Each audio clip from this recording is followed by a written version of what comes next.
السلام علیکم دوستو، کیا آپ جانتے ہیں کہ وہ کون سے صحابی تھے جن کی اذان کے بغیر مدینہ کی صبح نامکمل تھی؟ وہ تھے حضرت بلال حبشی رضی اللہ عنہ۔ لیکن ایک وقت ایسا بھی آیا جب حضرت بلال حبشی رضی اللہ عنہ نے اذان دینا بند کر دی اور مدینہ کی گلیوں میں خاموشی چھا گئی۔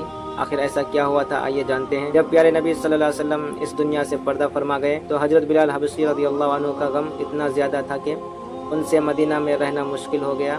وہ مدینہ چھوڑ کر چلے گئے کیونکہ انہیں ہر جگہ حضور صلی اللہ علیہ وسلم کی یاد آتی تھی۔ کافی وقت گزرنے کے بعد ایک رات انہیں خواب میں حضور صلی اللہ علیہ وسلم کی زیارت ہوئی، جس کے بعد وہ تڑپ کر دوبارہ مدینہ واپس آئے۔ جب وہ مدینہ پہنچے تو حضرت صلی اللہ علیہ وسلم کے نواسے حضرت حسن اور حضرت حسین رضی اللہ عنہ نے ان سے فرمائش کی، اے بلال، ایک بار وہی پرانی اذان سنا دو جو آپ صلی اللہ علیہ وسلم کے زمانے میں سناتے تھے۔ حضرت بلال حبشی رضی اللہ عنہ نے اپنے آپ کو روک نہ سکے اور مسجد نبوی کی چھت پر چڑھ کر اذان دینا شروع کی۔ جیسے ہی انہوں نے اللہ اکبر کہا، پورے مدینہ میں کوہرام مچ گیا۔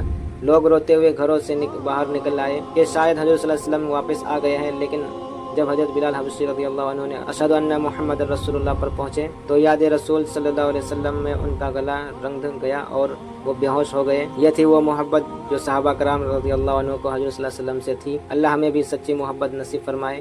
اگر آپ کو یہ بلال حبشی رضی اللہ عنہ کا یہ واقعہ پسند آیا ہے تو کمنٹ میں اللہم صلی علی محمد ضرور لکھیں اور ہمارے چینل کو ضرور سبسکرائب کریں۔